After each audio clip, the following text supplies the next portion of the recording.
श्रीदेवी की रहस्यमयी मौत का पूरा सच। दुबई के कमरा नंबर 2201 में आखिर उस रात क्या हुआ था? 24 फरवरी 2018 को भारत में दुबई से एक ऐसी खबर आती है जिस पर पहली बार तो किसी को भी यकीन नहीं होता है और लोग उस खबर को फर्जी बताने लगते हैं, मगर कुछ ही समय बाद कंफर्म हो जाता है कि खबर सच है। खबर थी बॉलीवुड की पहली सुपरस्टार एक्ट्रेस के तौर पर पहचाने जाने वाली श्रीदेवी के मौत की। श्रीदेवी की मौत की वजह यूएई के होटल जुमेरा एमिरेट्स टॉवर्स के एक कमरे में नहाते समय टब में डूबने को बताया गया था। तो क्या सच में श्रीदेवी की मौत डूबने की वजह से हुई थी? दुबई पुलिस की नजर में तो मौत की वजह यही थी, मगर जब आप श्रीदेवी की मौत से 4 दिन पहले से घटित घटनाओं और मौत की रात कमरे में घटित घटनाओं पर नजर डालेंगे तो यकीनन आपके लिए इस बात को हजम करना मुश्किल हो जाएगा कि 5 फीट 7 इंच लंबी महिला की मौत 5 फीट 1 इंच लंबे टब में डूबने से हुई होगी। तो आखिर श्रीदेवी की मौत की पूरी सच्चाई क्या है? श्रीदेवी की मौत से पहले क्या हुआ था और मौत वाली रात उस कमरे में क्या कुछ हुआ था? पोस्टमार्टम रिपोर्ट में क्या आया था? चलिए जानते हैं सब कुछ इस वीडियो में। आगे यहाँ हम आपको श्रीदेवी की मौत के बाद दुबई पुलिस की पूछताछ में बोनी कपूर द्वारा दिए बयान के बारे में भी बताएंगे, साथ ही उन अनसुलझे सवालों से भी आपको रूबरू करवाएंगे जो श्रीदेवी की मौत को रहस्यमय बनाते हैं। तो वीडियो में अंत तक जरूर बने रहें। लेकिन आगे बढ़ने से पहले अगर आपने अब तक चैनल को सब्सक्राइब नहीं किया है तो जल्दी से चैनल को सब्सक्राइब कर लें और हमारी लेटेस्ट वीडियो के लिए बेल आइकन दबाना ना भूलें। दोस्तों, 13 अगस्त 1963 को जन्मी श्रीदेवी का पूरा नाम श्री अम्मा यंगर अय्यप्पन था, मगर फिल्मी दुनिया में आने के बाद इन्होंने अपना नाम सिर्फ श्रीदेवी कर लिया था। यहाँ श्रीदेवी की पर्सनल लाइफ के बारे में और बातें करने की बजाय हम सीधे उनकी रहस्यमयी मौत पर आते हैं। 21 फरवरी 2018 को बॉलीवुड के मशहूर कपूर खानदान के रिश्तेदार मोहित मारवा की शादी दुबई में होनी थी। यह एक बेहद ही हाई प्रोफाइल शादी थी क्योंकि मोहित फिल्मी दुनिया के सबसे बड़े घराने से संबंधित थे, जबकि जिनसे मोहित की शादी होनी थी वह कभी देश के अमीर लोगों में शुमार किए बिजनेसमैन अनिल अंबानी की पत्नी की भतीजी थी। शादी के लिए बिजनेस वर्ल्ड और फिल्मी दुनिया के कई नामचीन लोगों को इनविटेशन भेजा गया था और कई बड़ी हस्ती शादी में शामिल होने वाले थे। क्योंकि शादी के दिन करीब आ रहे थे, इसलिए शादी में शामिल होने के लिए मेहमानों के दुबई जाने का सिलसिला भी शुरू हो गया था। इसी क्रम में 18 फरवरी 2018 को श्रीदेवी अपने पति बोनी कपूर और छोटी बेटी खुशी के साथ दुबई के लिए निकल जाते हैं। श्रीदेवी की बेटी जानवी कपूर इस शादी में नहीं जा रही थी क्योंकि उस समय जानवी फिल्म धड़क की शूटिंग में व्यस्त थी। ये तीनों तय कार्यक्रम के अनुसार ही दुबई पहुंच जाते हैं। 19 फरवरी को श्रीदेवी अपनी एक खूबसूरत तस्वीर इंस्टाग्राम पर पोस्ट करते हुए बताती है कि वह दुबई में आ चुकी है। 20 फरवरी से शादी के फंक्शन की शुरुआत हो जाते हैं। शादी से जुड़ी पहली फंक्शन की तस्वीर बॉलीवुड के मशहूर डिजाइनर मनीष मल्होत्रा अपने इंस्टाग्राम अकाउंट पर पोस्ट करते हैं, जिसमें श्रीदेवी भी नजर आ रही थी। इस तस्वीर में सभी काफी खुश हैं। इसके अलावा मनीष मल्होत्रा एक और फोटो इंस्टाग्राम पर पोस्ट करते हैं जिसमें श्रीदेवी के साथ अनिल कपूर, करण जौहर और खुद मनीष मल्होत्रा भी नजर आ रहे थे। 21 फरवरी को बड़े धूमधाम से शादी होती है। शादी के दिन यानी 21 फरवरी 2018 को श्रीदेवी एक बार फिर से अपने इंस्टाग्राम अकाउंट पर एक फोटो पोस्ट करती हैं, जिसमें वह मोहित मारवा की पत्नी अंतरा मोहित मारवा का स्वागत कर रही थी। इस फोटो में श्रीदेवी और अंतरा के साथ खुशी और बोनी कपूर नजर आ रहे थे। शादी के दौरान श्रीदेवी खूब एंजॉय करती है और वह जमकर ठुमके भी लगाती है। 21 फरवरी को शादी के सभी फंक्शन खत्म हो जाते हैं। बिजी शेड्यूल होने की वजह से श्रीदेवी के पति बोनी कपूर 21 फरवरी को ही अपनी बेटी खुशी के साथ भारत वापस आ जाते हैं, क्योंकि बोनी कपूर को उत्तर प्रदेश इन्वेस्टर समिट में शामिल होना था। इन लोगों के साथ श्रीदेवी वापस नहीं आती है। श्रीदेवी के ना आने के पीछे 2 वजह बताई जाती है। एक दावा यह किया गया कि श्रीदेवी की एक बहन दुबई में ही रहती थी और वह उनसे मिलना चाहती थी, इसलिए वह दुबई में ही रुक गई थी। दूसरा दावा किया जाता है कि श्रीदेवी के वापस न आने की एक बड़ी वजह यह थी कि वह अपनी बड़ी बेटी जानवी कपूर के लिए कुछ शॉपिंग करना चाहती थी, क्योंकि जानवी फिल्म की शूटिंग में बिजी होने की वजह से शादी में नहीं आ पाई थी। इसलिए Sridevi hotel Jumeirah Emirates towers में ही रुक जाती है। उन्हें 2201 कमरा नंबर मिलता है। प्लान के मुताबिक अगले दिन 22 फरवरी 2018 को बोनी कपूर उत्तर प्रदेश इन्वेस्टर समिट में भाग लेते हैं, जो लखनऊ में आयोजित किया गया था। इस प्रोग्राम के बाद बोनी कपूर अगले दिन 23 फरवरी को अपने दोस्त की बर्थडे पार्टी में नजर आते हैं। इधर दुबई में रुकी श्रीदेवी 24 फरवरी को बोनी कपूर से फोन पर बात करती है और कहती है कि मैं तुम्हें बहुत ज्यादा मिस कर रही हूँ। फिर इन दोनों की फोन पर इधर उधर की बातें होती हैं और थोड़ी देर बाद बोनी कपूर फोन रख देते हैं। चूंकि श्रीदेवी बोनी कपूर को फोन पर कहती है कि वह बोनी कपूर को मिस कर रही है, इसलिए बोनी कपूर श्रीदेवी को सरप्राइज देने का फैसला करते हैं और वह श्रीदेवी को बिना बताए 24 फरवरी को ही शाम में दुबई के लिए निकल जाते हैं। अब 24 फरवरी यानी श्रीदेवी की मौत वाले दिन की 2 कहानी है। दुबई के एक न्यूज़पेपर खलीज टाइम्स के मुताबिक 24 फरवरी 2018 की घटना के बारे में पुलिस पूछताछ के दौरान बोनी कपूर के दिए बयान के अनुसार लगभग 6:20 के आसपास शाम में बोनी कपूर होटल पहुंचते हैं और वह कमरा नंबर 2201 पर नॉक करते हैं। श्रीदेवी इसी कमरे में थी। आवाज सुनते ही वह कमरा खोलती है और वह बोनी कपूर को देखकर सरप्राइज रह जाती है और काफी खुश भी होती है। फिर दोनों कुछ देर आपस में बातें करते हैं। बातों ही बातों में बोनी कपूर श्रीदेवी से डिनर पर साथ चलने की रिक्वेस्ट करते हैं। बयान के अनुसार श्रीदेवी भी मान जाती है। होटल के कमरे में दाखिल होने के बाद बोनी कपूर और श्रीदेवी लगभग आधे घंटे तक आपस में बातें करते हैं। फिर श्रीदेवी कहती है कि वह डिनर पर जाने से पहले फ्रेश होना चाहती है। इसी के बाद श्रीदेवी लगभग 7 बजे के करीब बाथरूम में नहाने के लिए चली जाती है, जबकि बोनी कपूर कमरे में बैठकर टेलीविजन पर क्रिकेट मैच देखने लगते हैं। यह मैच भारत और दक्षिण अफ्रीका की टीम के बीच खेला जा रहा था। मैच देखते देखते लगभग 20 मिनट हो जाते हैं। तब बोनी कपूर नोटिस करते हैं कि श्रीदेवी अब तक बाथरूम से नहाकर नहीं निकली है। इस पर वह आवाज लगाते हैं और कहते हैं कि हमें लेट हो रहा है, जल्दी करो। मगर अंदर से कोई जवाब नहीं आता है।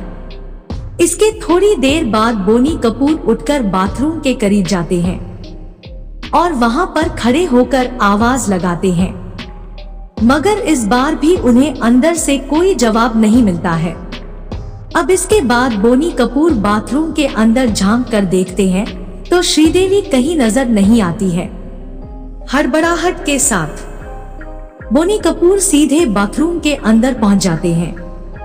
जैसे ही वह अंदर जाते हैं, उनकी नजर सीधे बाथ टब पर पड़ती है।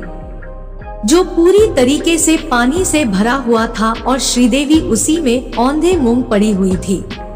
तुरंत बोनी कपूर श्रीदेवी को वहां से उठाते हैं और बाथरूम के ही फर्श पर लिटा देते हैं।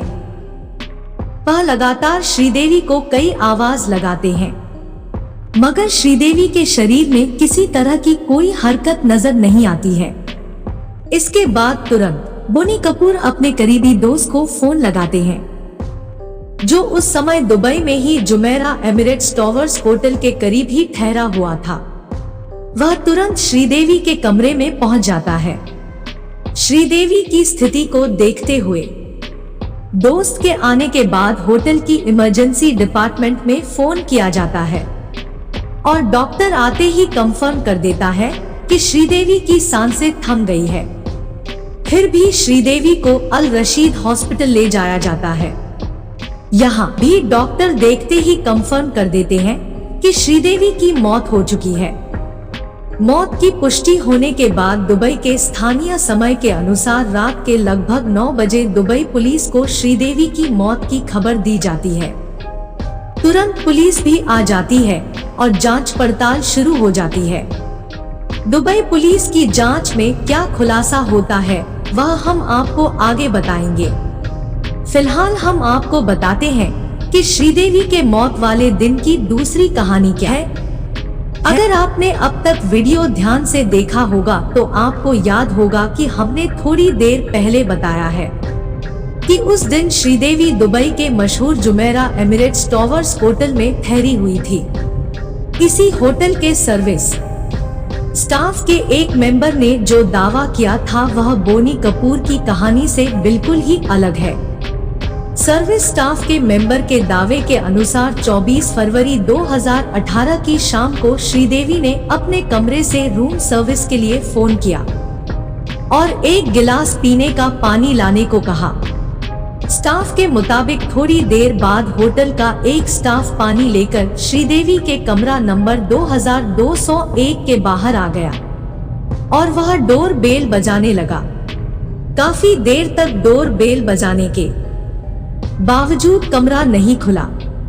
इसके बाद उस स्टाफ ने अपने सीनियर को जानकारी दी और एक साथ कई लोग आ गए। फिर से बेल बजाया गया और जब दरवाजा नहीं खुला तो स्टाफ ने मास्टर की से दरवाजा खोलने का फैसला किया और अंदर दाखिल हो गया।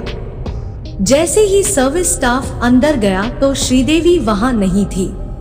फिर इधर उधर देखने पर पता चला कि दूसरे कमरे से अटैच रूम के बाथरूम का दरवाजा खुला हुआ है और श्रीदेवी बेहोशी की हालत में बाथरूम के फ्लोर पर पड़ी हुई है।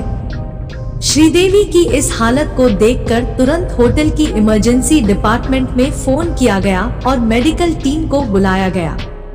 स्टाफ के बयान के अनुसार उस समय श्रीदेवी की सांसें चल रही थी, इसलिए बिना समय गंवाए उन्हें अल रशीद हॉस्पिटल ले जाया गया।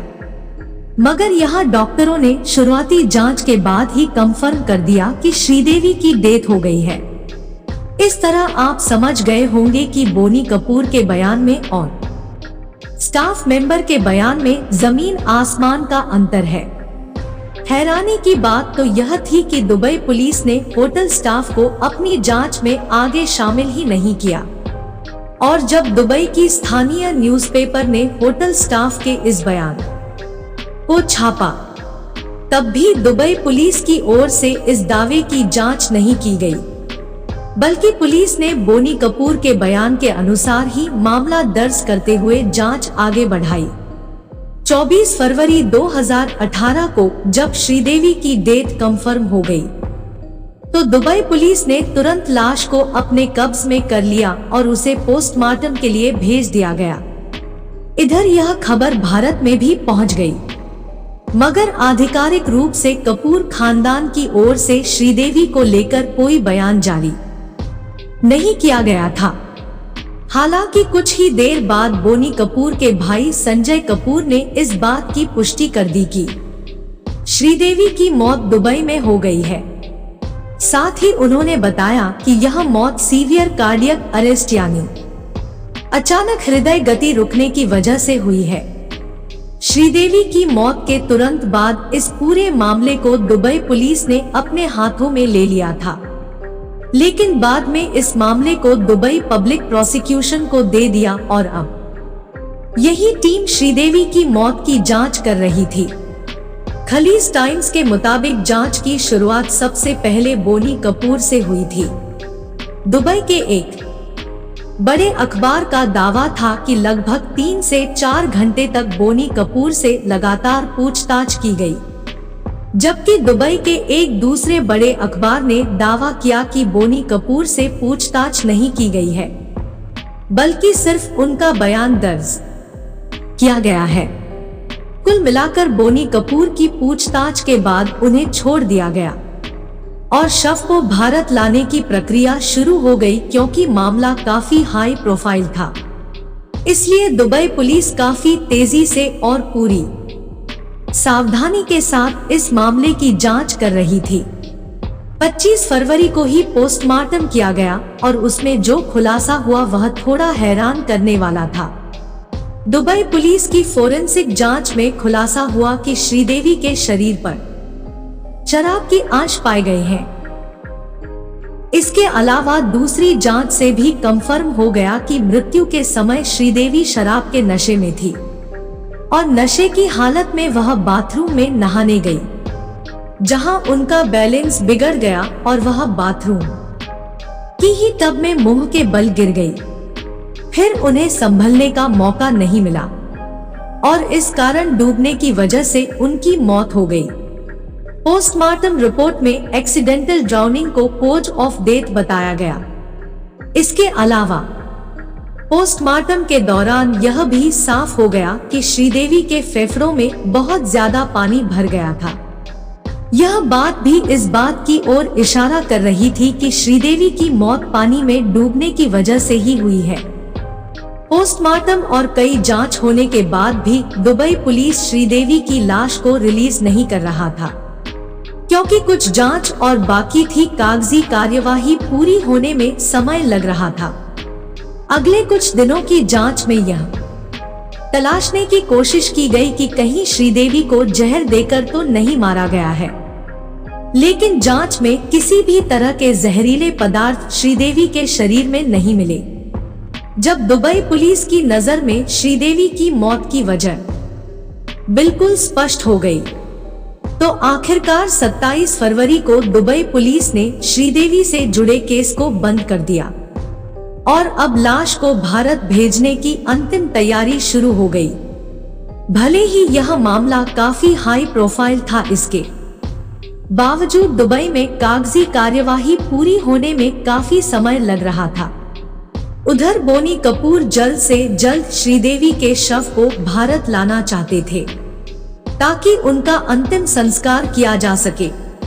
कहा जाता है कि जब अनिल अंबानी और बोनी कपूर की कोशिशें नाकाम हो गई तो बोनी कपूर ने शाहरुख खान से संपर्क किया कि वह अपनी पहुंच और पहचान का इस्तेमाल करते हुए जल्द से जल्द कागजी कार्यवाही को पूरी करवा दे ताकि श्रीदेवी के शव को बाहर ले जाया जा सके, क्योंकि शाहरुख खान के पहचान वालों की तादाद दुबई में बहुत ज्यादा है।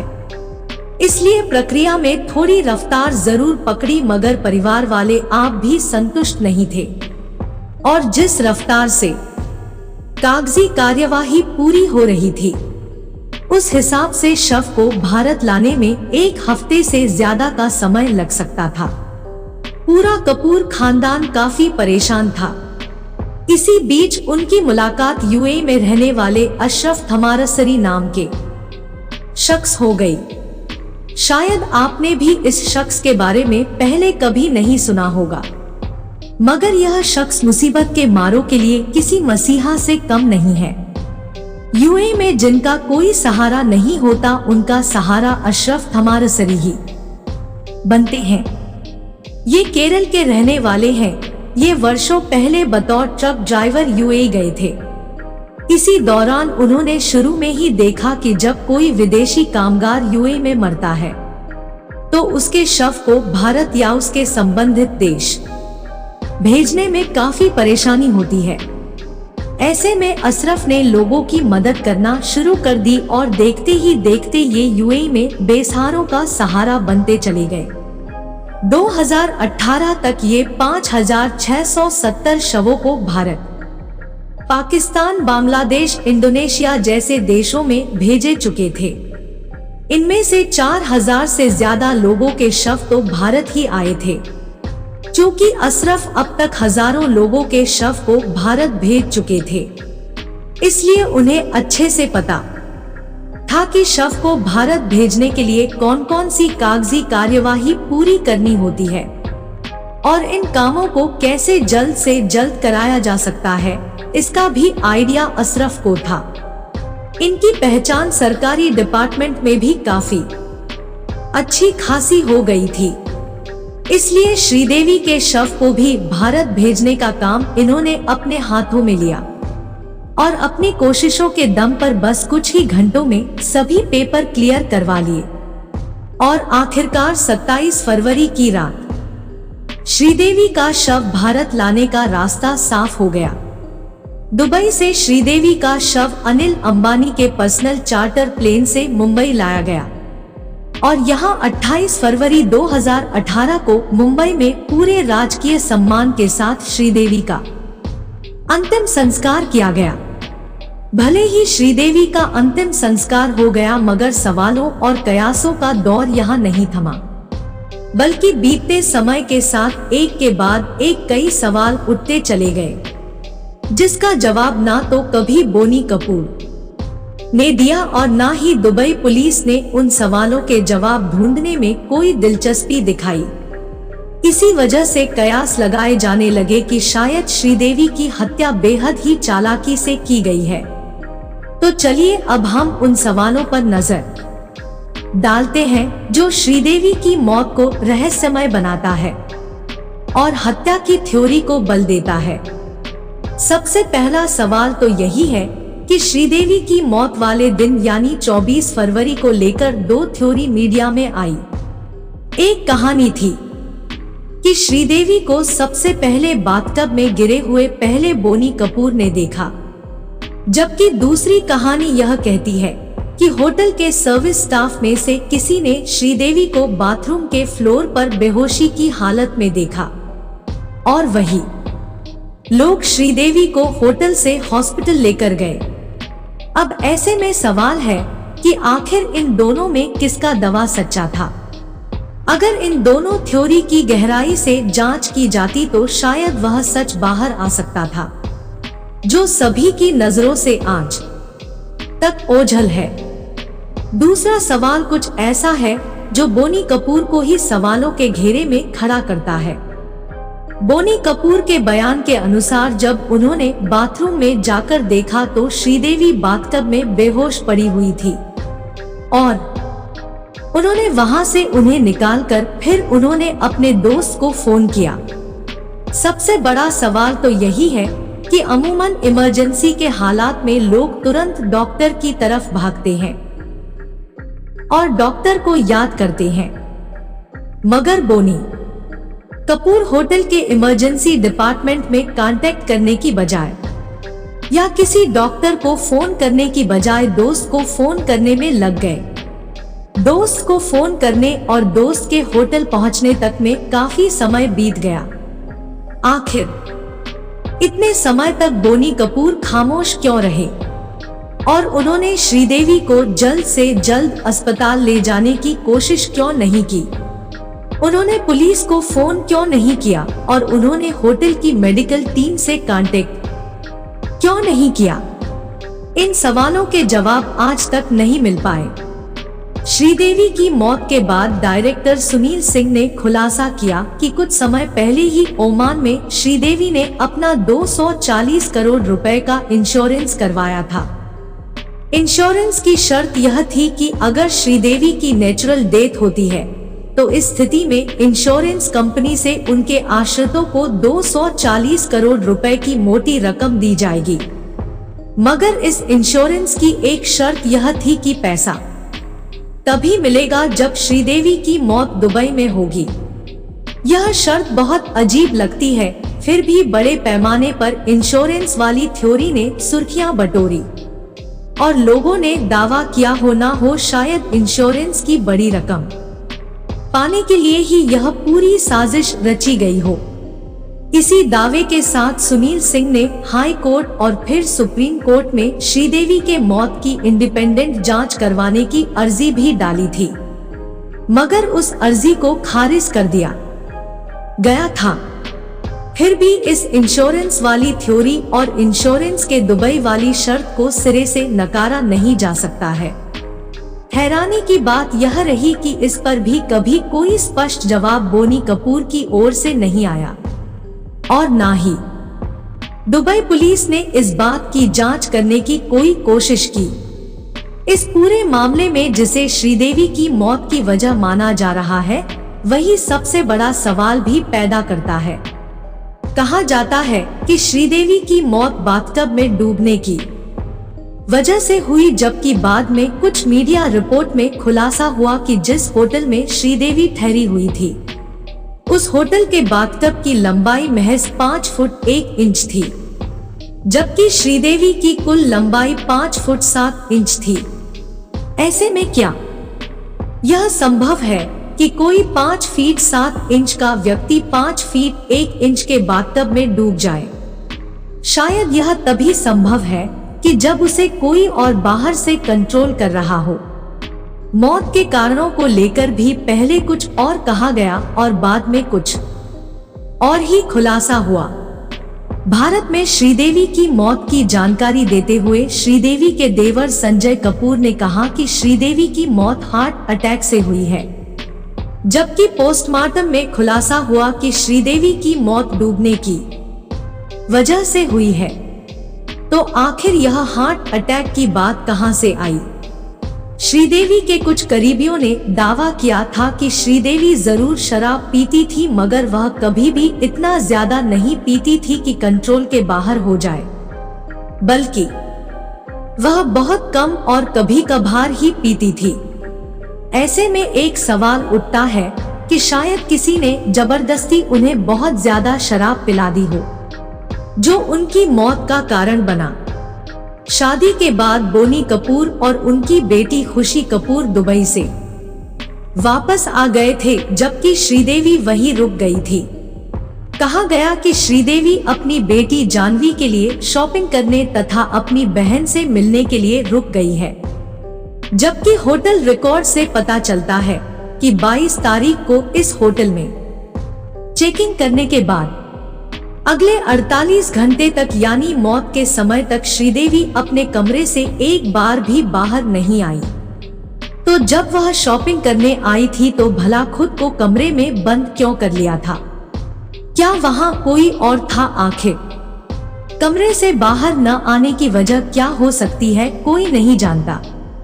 यह कुछ अनसुलझे सवाल तो है जो श्रीदेवी की नेचुरल डेथ वाली थ्योरी पर सवाल खड़े करते हैं और श्रीदेवी की मौत को रहस्यमय बनाते हैं। इसके अलावा भारत के कुछ आला अधिकारियों ने दावा किया था कि श्रीदेवी की मौत नहीं बल्कि हत्या हुई थी, और यह दावा करने वाले कोई मामूली अधिकारी नहीं बल्कि एक राज्य के डीजीपी और दूसरे बड़े अधिकारी थे। इन सभी दावों में सबसे बड़ा दावा केरल के डीजीपी ऋषि राज सिंह का था। उन्होंने दावा करते हुए कहा था कि उन्होंने अपने स्तर से इस केस को समझने की कोशिश की और कई विशेषज्ञों से बात की। दावे के अनुसार 1 फीट गहरे बाथटब में कोई व्यक्ति तभी डूबकर मर सकता है जब किसी ने उसका पैर पकड़ कर रखा हो। इसलिए कहा जाता है कि श्रीदेवी की मौत सामान्य नहीं है बल्कि शायद उनकी हत्या हुई होगी। सच तो यह है कि इस पूरी घटना का सच क्या है, बोनी कपूर के अलावा कोई नहीं जानता है, और कमरा नंबर 2201 में 4 घंटे में क्या कुछ हुआ वह वही जानते हैं, और दुनिया बस वही जानती है जो उन्हें बताया गया है। अब उन्होंने कितना सच बताया है वह तो उनके अलावा ऊपर वाला ही जानता होगा। दोस्तों, आपको क्या लगता है, श्रीदेवी की हत्या हुई होगी या फिर जैसा पुलिस कहती है उनकी मौत शराब के नशे में डूबने की वजह से हुई है? कमेंट बॉक्स में जरूर बताएं। अगर वीडियो अच्छी लगी हो तो इसे लाइक और शेयर जरूर करें। अगर आपने अब तक इस चैनल को सब्सक्राइब नहीं किया है तो जाने से पहले जल्दी से चैनल को सब्सक्राइब करें, साथ ही बेल आइकन दबाकर नोटिफिकेशन ऑन कर ले। क्राइम की दुनिया से जुड़ी ऐसी ही दूसरी घटनाओं की सच्ची कहानी जानने के लिए हमारे साथ जुड़े रहे। धन्यवाद।